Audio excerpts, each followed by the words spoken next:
जो बोलता है मेरा मन नहीं लग रहा है, उसका मन ना मुरली चंद्रमा में लगेगा, ना घर में लगेगा, ना उदा के संगम में लगेगा, ना मधेपुरा में लगेगा।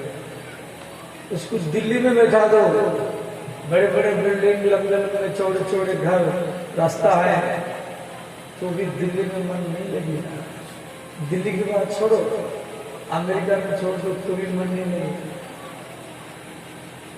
तो बोलेगा यहाँ कोई पैसा नहीं है। अरे अमेरिका की बात छोड़ो, जिसका मन अशांत है उसको वैकुंठ में भगवान के गोदी में बैठा दो, फिर भी उसका मन नहीं लगेगा।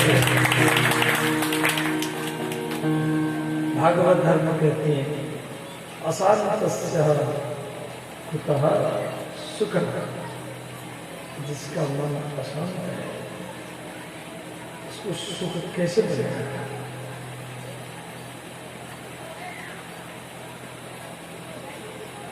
और शांतस्य कुतः दुःखम्। जिसका मन शांत है उसको दुख आ ही नहीं सकता। देखो, व्यक्ति अपनी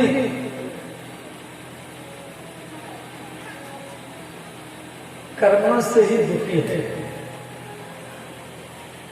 मैं देखा कुछ व्यक्ति कुछ काम करते हैं, होता नहीं है तो दुखी होते हैं। कुछ व्यक्ति फल के आशा रखकर के काम करते हैं, फल नहीं मिलता तो दुखी होते हैं। असही परम दुःखम् नैराश्यं परमं सुखम्। दुख का कारण आपकी इच्छा, आपकी आशा। कुछ लोग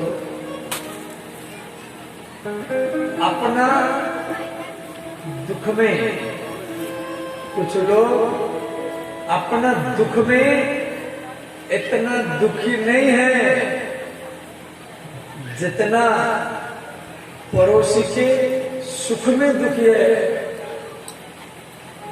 पड़ोसी के सुख को देख करके भी कई व्यक्ति दुखी हो जाते हैं। यानी उसको अपना दुख में इतना दुख नहीं है जितना पड़ोसी के सुख में उसका इतना बड़ा घर बन गया, उसके लड़कों को नौकरी मिल गया, इसके लड़कियां शादी हो गई, हमारा नहीं हुआ।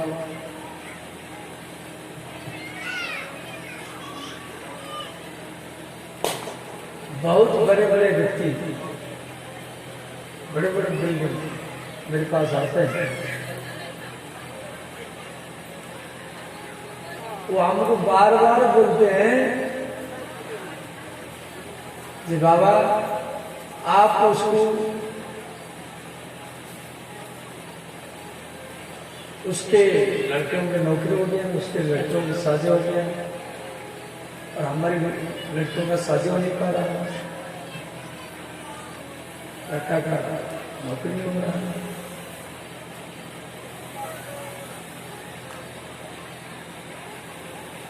आप उसके घर में नहीं जाएंगे। माने वो अपना मन को बिगाड़ देते हैं। कुछ लोग तो इसलिए दुखी होते हैं, समाज में उनका प्रतिष्ठा होता है और कोई थोड़ा बड़ा निंदा कर दिया, वो निंदा को सोच करके मन को बिगाड़ देता है। देखो मेरा निंदा होगा, अरे 90% प्रशंसा हुआ, मान लो 10% निंदा हो गया, तो 10% निंदा को सोच करके 90% प्रशंसा को भूल जाना, मन को बिगाड़ देना, ऐसा करना नहीं चाहिए। भागवत धर्म कहती है समाज में भाईचारा बन करके रहो, किसका निंदा किसका बुराई नहीं करना है। जो आपका विरोध करता है, जो आपका निंदा करता है, उसके प्रति मधुर व्यवहार करना। मेरे अनुभव की बात मैं बोल रहा हूं। जो आपका निंदा करता है, जो आपका विरोध करता है, आप उसी का ही चरण का ध्यान करना, उसी को ही भगवान मानना और देखना आपका हर काम बनता जाएगा और आपका हर इच्छा पूर्ति होता जाएगा। और यदि भीतर से आप उसके प्रति द्वेषभाव रख लेंगे, फिर आपके मन में ज्वलन पैदा होगा, इसको बोलते ईर्ष्या। तो मन, बुद्धि, चित्त और अहंकार इस सबके भीतर में होते हैं। मन के देवता चंद्रमा, बुद्धि के देवता ब्रह्मा, चित्त के देवता विष्णु, अहंकार के देवता भगवान शिव। ये 33 तत्व हो गया, समझ गए। पंच महाभूत आकाश, वायु, जल, पृथ्वी। आकाश, वायु, तेज, जल, पृथ्वी, ये पंच महाभूत। पंच ज्ञानेन्द्रिय, आंख, कान, नाक, जुहा, चर्म, 10 हो गया। पंच कर्मेंद्रिय, हाथ, पैर, मुख, मल और मूत्रद्वार, 15 हो गया। 10 इंद्रियों के 10 देवता, 15, 10, 25। मन, बुद्धि, चित्त, अहंकार, 4 हो गए, 25, 24।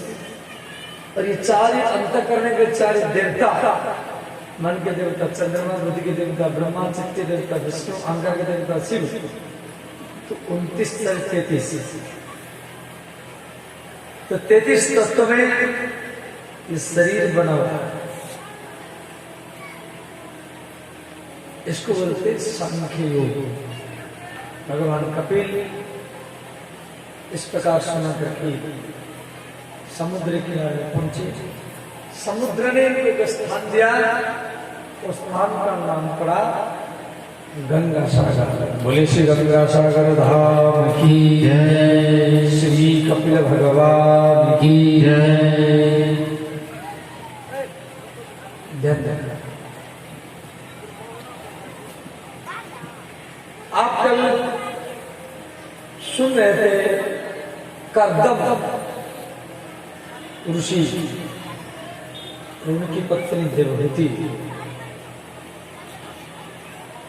तो इनके 9 कन्या हुए और एक पुत्र हुआ कपिल भगवान। इसी कथा कल आप सुन चुके हैं।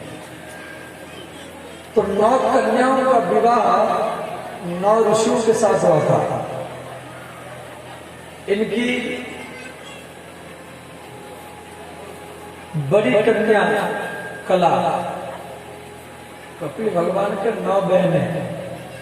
सबसे बड़ी बहन का नाम है कला। इसका विवाह मरीचि ऋषि के साथ हुआ।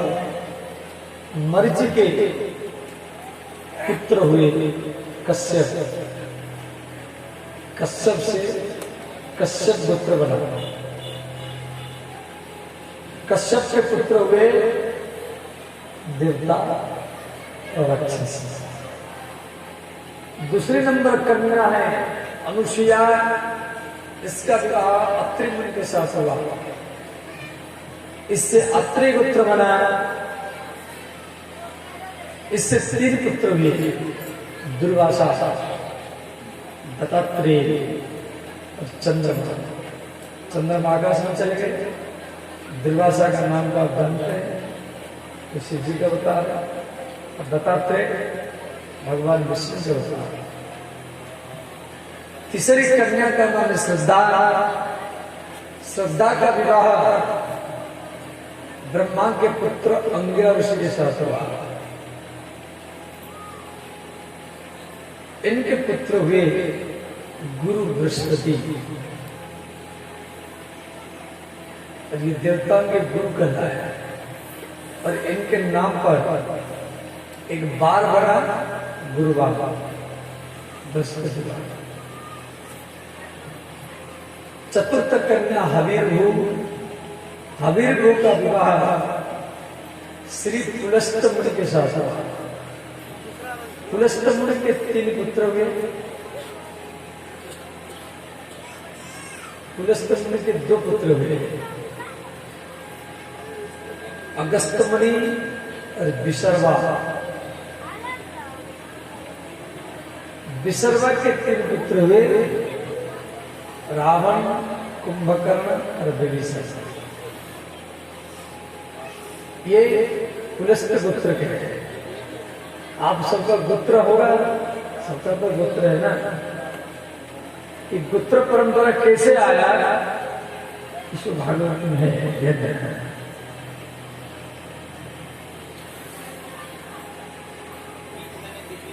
पांचवा कन्या अरुंधति। अरुंधति का विवाह ब्रह्मा के पुत्र वशिष्ठ मुनि के साथ हुआ। इससे वशिष्ठ पुत्र बना। वशिष्ठ के पुत्र हुए श्री शक्ति मुनि। शक्ति मुनि का पुत्र है पराशर मुनि। पराशर मुनि के पुत्र हुए व्यास जी, जो भागवत लिखे। व्यास जी के पुत्र हुए सुखदेव जी, जो भागवत का वक्ता बना।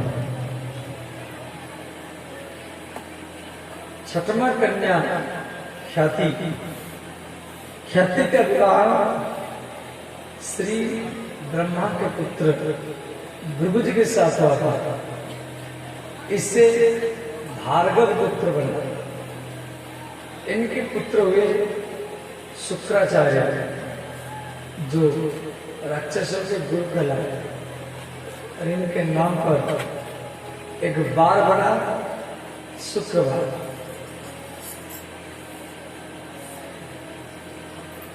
शुक्रवार को एक पुरुष में ज्यादा पुरुषत्व होता है।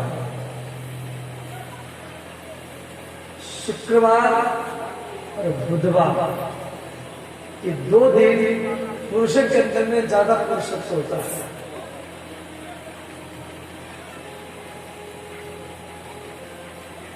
और ऐसे जो 7 बार है, जैसे रविवार भगवान सूर्य के नाम पर, सोमवार, सोम माने चंद्रमा, चंद्रमा के नाम पर सोमनाथ, शिव जी के भक्त चंद्रमा। मंगलवार पृथ्वी का पुत्र मंगल।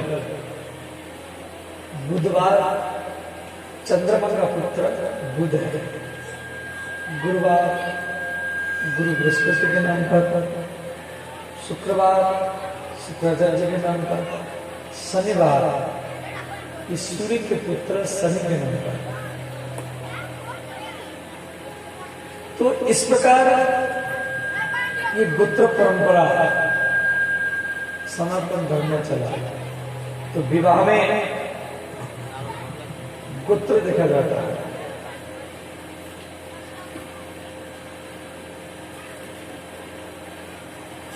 समगोत्र में विवाह करने से बालक अंधा हो सकता है, गूंगा भी हो सकता है। इसीलिए